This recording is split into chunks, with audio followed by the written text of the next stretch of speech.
nuevo capítulo de Salud Total en pleno verano y en pandemia, con Mar del Plata llena de turistas.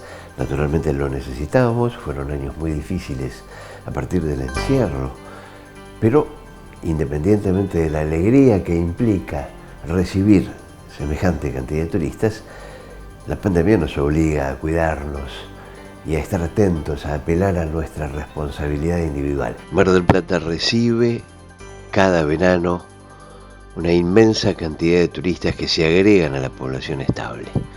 En este sentido, y a raíz de la presencia de Omicron en Mar del Plata, en los primeros 15 días de enero se triplicó la cantidad de casos.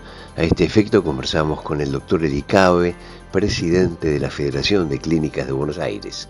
Y avanzamos además en cómo combinar los alimentos para poder vivir un verano diferente a través de las palabras de una nutricionista, la doctora Romina Guimet. Ya estamos iniciando este capítulo de Salud Total. Gracias por estar.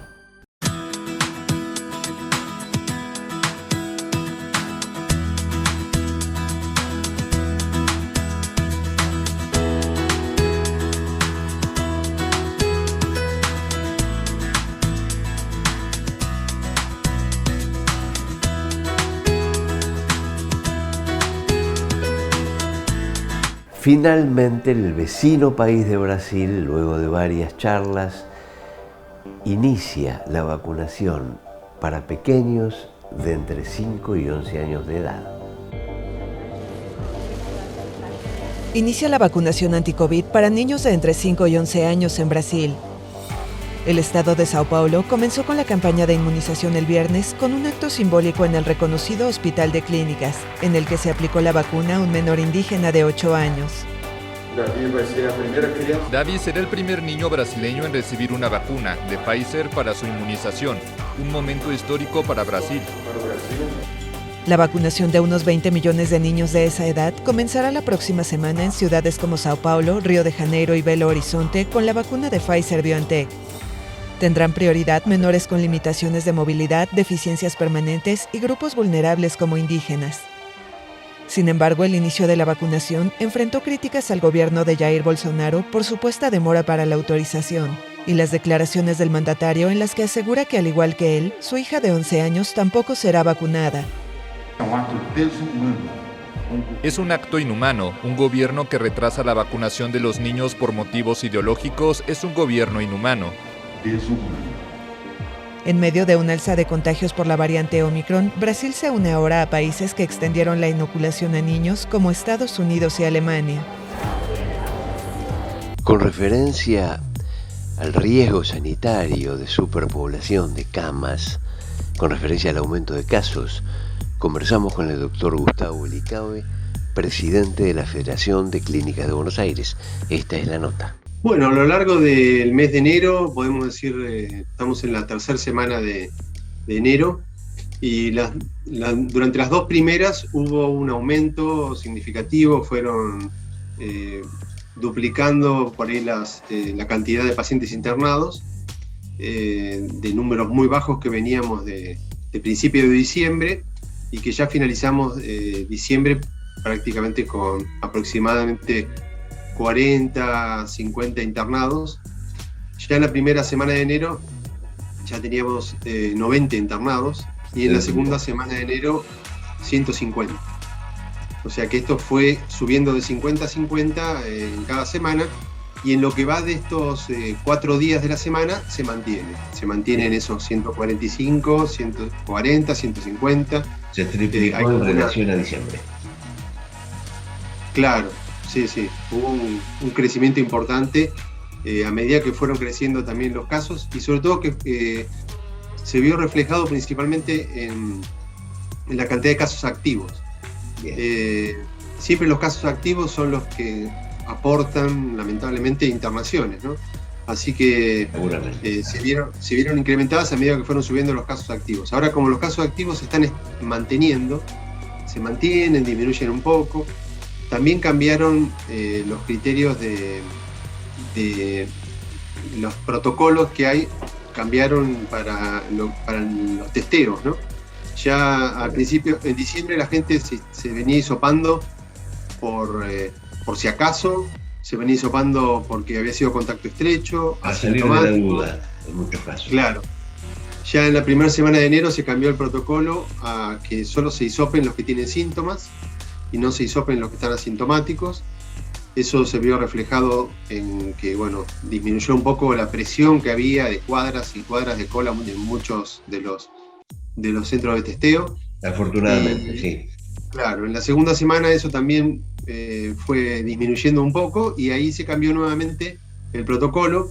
Y ahora, como Mar del Plata es una ciudad con una incidencia mayor de 500 casos cada 100.000 habitantes en los últimos 14 días, Mar del Plata tiene casi cerca de 3.000, 2.000 y pico tiene, así que se considera una ciudad de alta circulación epidemiológica del virus, y cualquier persona que tiene síntomas se debe considerar que tiene COVID. Ya no es necesario hacerse un hisopado para que... lo que pasa es que eso por ahí no siempre queda registrado, muy pocas veces queda registrado. Uno podría hacerlo a través de la aplicación Cuidar, podría notificar que uno está con un cuadro de COVID, pero siempre tiene que haber alguien que lo certifique o tiene que ser contacto estrecho. De manera que aquellas personas que tienen los síntomas tradicionales, es decir, algo de fiebre superior a 37 o 37,5, algunos mareos, dolores musculares, no necesariamente... Dolor de cabeza, dolor de garganta, claro, que es el principal síntoma que se está viendo actualmente, dolor de garganta o diarrea también, porque hay síntomas gastrointestinales, diarreas o vómitos, sería uno de los síntomas que se requieren. Se requieren 2 o más. Sí es necesario, e invitamos a hisoparse a aquellas personas mayores de 60 o con comorbilidades. Claro, o con comorbilidades, exactamente, porque requieren un seguimiento un poco más estricto. Sería bueno que esas personas, las mayores de 60 o con comorbilidades, se pongan en contacto con su médico o se contacte con algún centro de telemedicina, que hay en cualquiera de las clínicas, hay centros de telemedicina para ese tipo de pacientes, y se los controle diariamente con la temperatura, si es posible, si consiguen un oxímetro, ver también la saturación de oxígeno, pero eso solo para mayores de 60 y que tengan enfermedades debilitantes que disminuyan las defensas. Correcto. Hablamos de haber pasado, doctor Elicabe, de 50.000 en diciembre a 150.000 en una quincena. Esto, claro, ¿qué incidencia, qué porcentaje de incidencia tiene en las clínicas marplatenses? Y la segunda pregunta sería si hay riesgo de colapso a su criterio. Bien, lo que está pasando a nivel del país más o menos se ve reflejado también en Mar del Plata. Mar del Plata ha recibido en el mes de diciembre 800.000 turistas y en el mes de enero creo que se espera más que esa cantidad.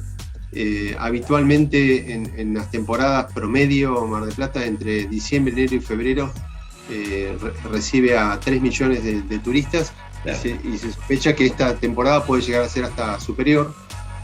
Así que eso produce un gran movimiento, una gran concentración de gente en muchos lugares, y bueno, Mar del Plata se vio reflejada en lo que está pasando en el país. Hay que tener en cuenta que estos datos, cuando decimos que hay 2.000, hay 1.900, no reflejan los turistas, o sea, reflejan solo los habitantes de la ciudad de Mar del Plata. Correcto. Si una persona que es de Capital Federal tiene un hisopado positivo, queda registrado en el sistema, queda registrado con su domicilio en Capital Federal. O sea que hay otra parte importante también de casos que también hay que tenerlos en cuenta. Igualmente sabemos que en todos los lugares del mundo, cuando surgen estas olas, son sobrepasados totalmente los centros de testeo, la gente ya sabe que tiene COVID y directamente eso no queda notificado en ningún lado. Pero bueno, aunque no tengamos el 100% de los pacientes, sabemos que la magnitud es muy significativa. Con respecto a la posibilidad de que se saturen las clínicas, bueno, lo que estamos viendo es que pese a que tenemos niveles de casos que han triplicado la cantidad que tuvimos en los peores momentos, no estamos teniendo niveles de internación similares a esos momentos. O sea, tenemos... A pesar de que se están haciendo cirugías programadas y en aquel momento no. Claro, o sea que hay un poco más de ocupación en el resto de las internaciones que lo que tuvimos en otras oportunidades, lo cual hace que las áreas de COVID también estén un poco más restringidas. Son áreas de aislamiento que ocupan mucho más espacio que el resto de los problemas de salud que tiene la población, porque son áreas que tienen que estar aisladas. Así que esperemos que no se sature. Apelamos principalmente al tema de la vacunación, porque vemos que en este momento en internación estamos teniendo de la mitad a más de la mitad de los pacientes que están internados que tienen la pauta de vacunación incompleta, ya sea que no están vacunados o que se dieron una dosis o que se dieron 2 dosis hace mucho tiempo, pudiendo haberse dado la tercera dosis. Muchas personas que tienen muchos problemas de salud y que tienen más de 60 años y que por quedarse en su casa no se dieron la tercera dosis también. Correcto. Entonces, apelo a la conciencia de la gente y también un poco al temor, porque la mayor parte de los internados que tenemos están en esa condición de vacunación incompleta. Apelar a la responsabilidad individual es algo que reiteramos en el programa de forma permanente. La duración de esas internaciones respeta lo mismo que en aquellos momentos difíciles, 14 días, o se redujo, doctor? Bueno, depende, porque estamos viendo también una característica que es lo que se llama el COVID incidente. Incidente es cuando uno se interna por un cuadro de insuficiencia cardíaca o se interna por un abdomen agudo, y cuando le hacen los estudios hay algo que hace sospechar, se hace un hisopado y tiene COVID.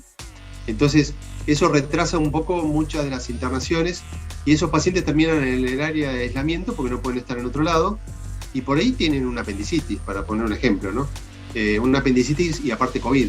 Entonces, una apendicitis habitualmente se queda un día internado, y una apendicitis de un paciente con COVID por ahí se queda un poco más.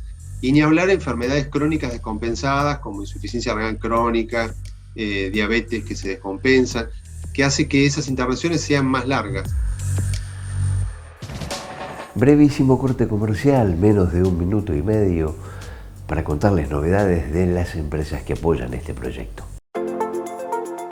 Cuando inicia el verano, también inicia la temporada alta de cuidados. Por eso en HPC queremos ofrecerte todos los consejos y tips para que disfrutes del sol, el calor y la playa sin dejar de cuidar tu salud. Hospital Privado de Comunidad, hecho para cuidarte.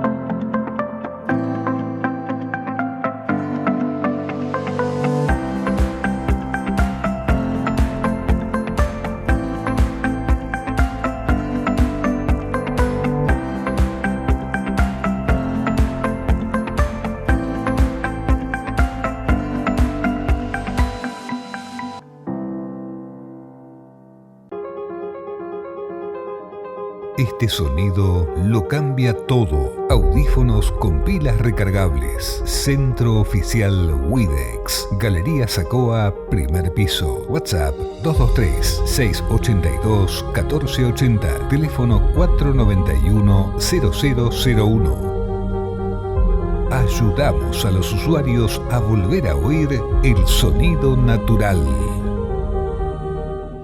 Dentro de este capítulo de Salud Total vamos a conversar con Romina Guimet acerca del tema nutrición.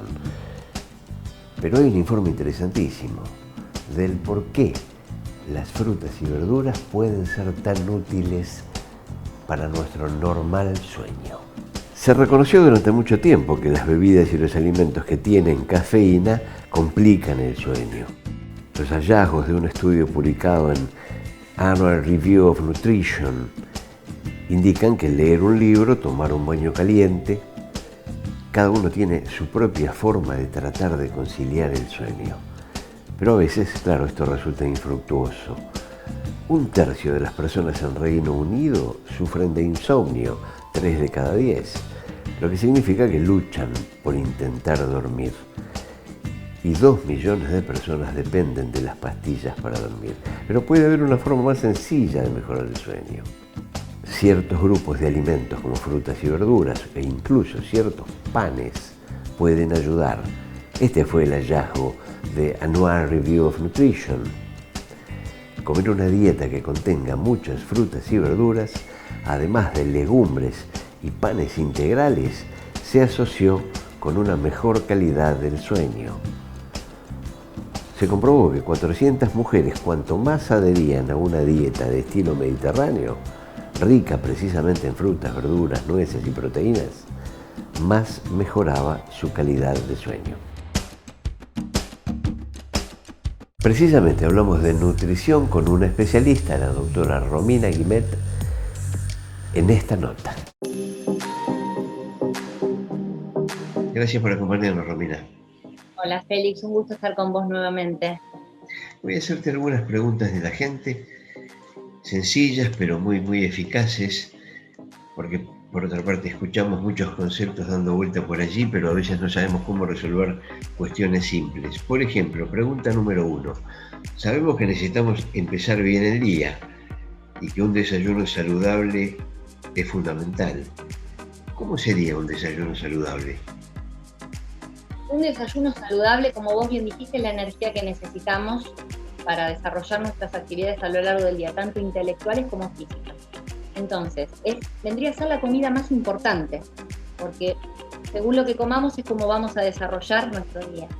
Lo ideal sería tener una fuente láctea, como puede ser leche o yogur, en lo posible descremado. Bien. Podemos incorporar hidratos de carbono a través de alguna tostada, que sea de un pan integral, desalvado, semillado, ¿sí? O algún cereal con fibra, y incorporar también las frutas. Algunas frutas, en lo posible, cortada en trozos o entera, ¿sí? O un jugo exprimido. Esa sería la combinación ideal porque tenemos un poco de todo. Después, si uno quiere hacer un desayuno un poco más proteína, que hacer tipo un omelette pequeño, o un revuelto, o un panqueque con avena y huevo, ¿sí? Hay distintas opciones y depende de cada paciente y de cada persona, lo vamos adecuando. Correcto. Mira, pregunta número 2. Diana, del barrio Las Avenidas, dice: tengo osteoporosis, ¿qué puedo comer? Bueno, la osteoporosis es una enfermedad que afecta a la estructura ósea, va perdiendo calcio con los años, y es importante, por supuesto, hacer la consulta médica previamente. Existen medicamentos para el tratamiento, y como parte de ese tratamiento la alimentación es fundamental. Primero, para, digamos, tener que incorporar el calcio desde pequeño, que es muy importante, todo lo que es la masa ósea, construirla desde pequeños, y cuando ya son adultos lo que hay que hacer es prevenir la pérdida de hueso de calcio. Entonces, lo que no se hizo antes es muy difícil recomponerlo, pero sí podemos mirar de ahí en más, sobre todo cuando viene la menopausia, cuando nos empezamos a descalcificar. Perdemos calcio, perdemos hueso, y desde el punto de vista alimentario la fuente más importante de calcio son los lácteos, la leche, el yogur, los derivados lácteos. Pero también hay otras fuentes cálcicas del reino vegetal, como son, por ejemplo, los frutos secos, entre ellos las almendras, y que tienen un buen aporte de calcio. Allí podemos incluir nueces, pistachos y demás. Las almendras son las que más calcio tienen, lo que hay que considerar es el valor calórico, por eso tiene que estar supervisado. También encontramos el calcio en los vegetales de hoja verde oscuro, como la espinaca, la selga y demás. Hay distintas fuentes cálcicas, las animales y las vegetales, pero la más importante es la láctea. ¿Sí? Bien, Romina. Es importante incorporar la vitamina D, porque va a hacer que esa absorción del calcio sea mayor, hay una mayor biodisponibilidad del calcio en el hueso. Y la vitamina D la vamos a incorporar a través de la exposición al sol, o a través, la leche la trae también porque viene con calcio y vitamina D, y si no también a través del pescado y el huevo. Una pregunta sencilla que me hace Carlos del barrio Centro, pero no por ello menos importante. Hay muchos buenos comentarios con respecto al pan integral, pero él sigue extrañando el pan blanco. ¿Qué es mejor, pan blanco o pan integral?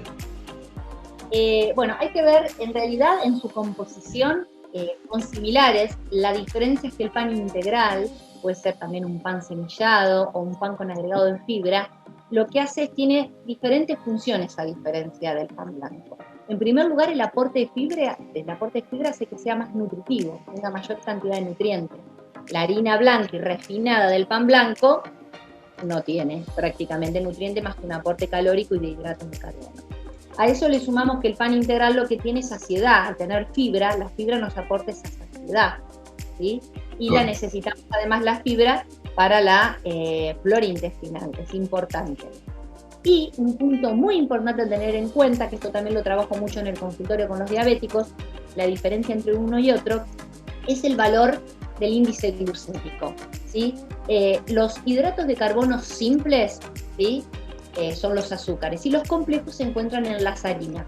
Los panes blancos y refinados tienen un alto índice glucémico, elevan mucho la glucemia, ¿sí? La glucemia.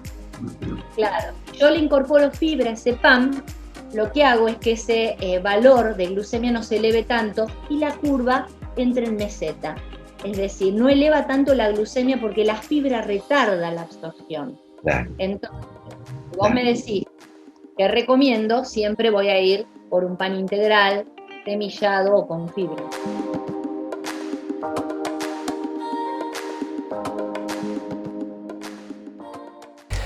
Para aquellas personas que quieran comunicarse con nosotros en cualquier ámbito,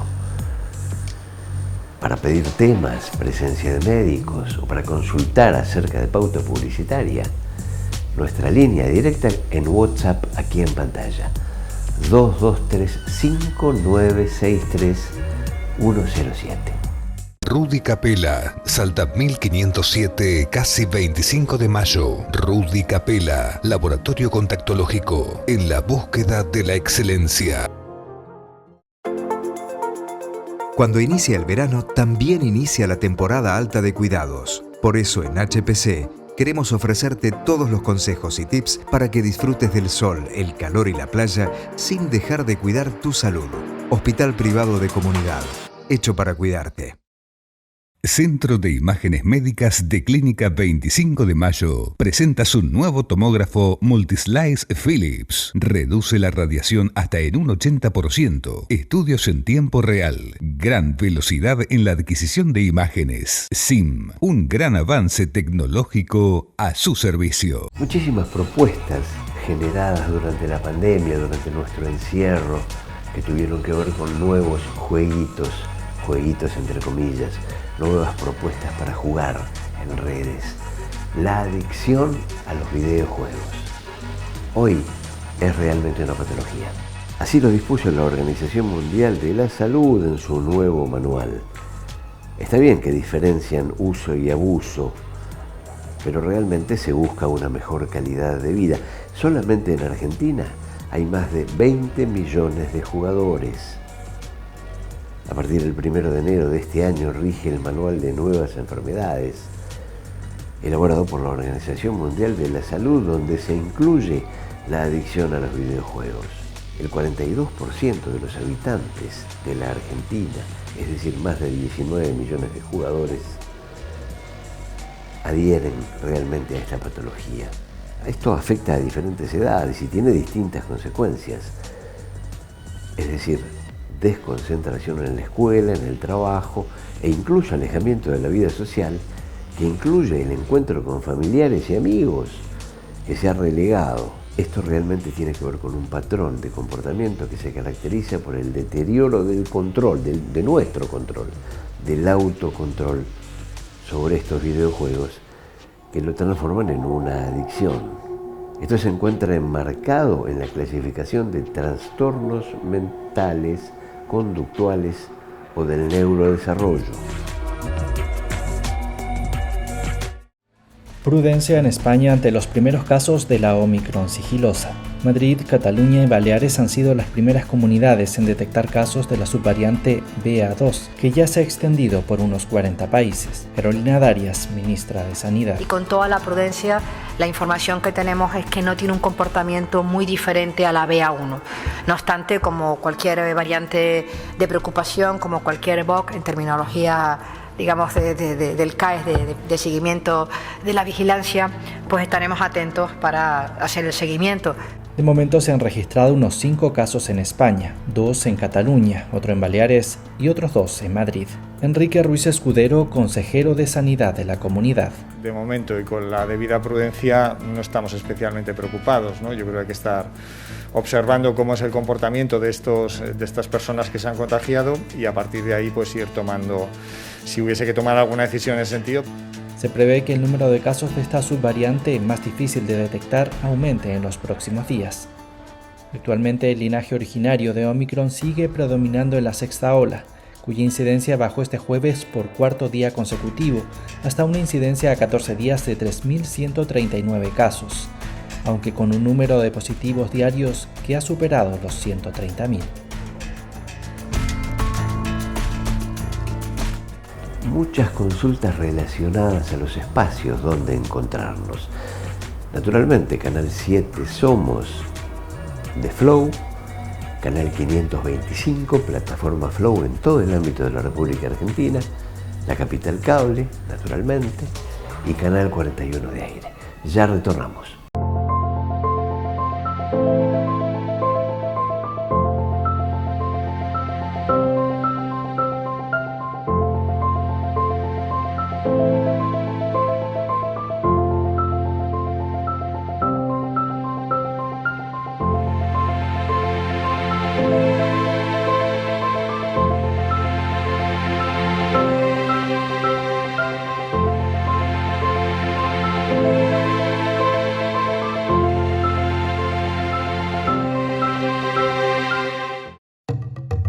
Un psicólogo escucha diferente, abre camino a las emociones en su conexión con los decires del sujeto. Licenciado Germán Rothstein, atención psicológica presencial y online. 155 21 13 97.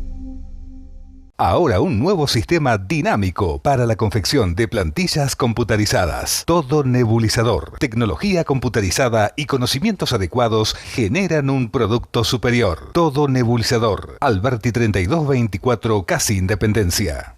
Nos estamos despidiendo de este capítulo de Salud Total. Reiteramos, Mar del Plata está llena de turistas y estamos muy felices de que así sea. Pero por protección a nuestros amigos turistas y a nuestros marplatenses de todo el año, utilicemos el barbijo y cuidemos la distancia. Gracias por estar.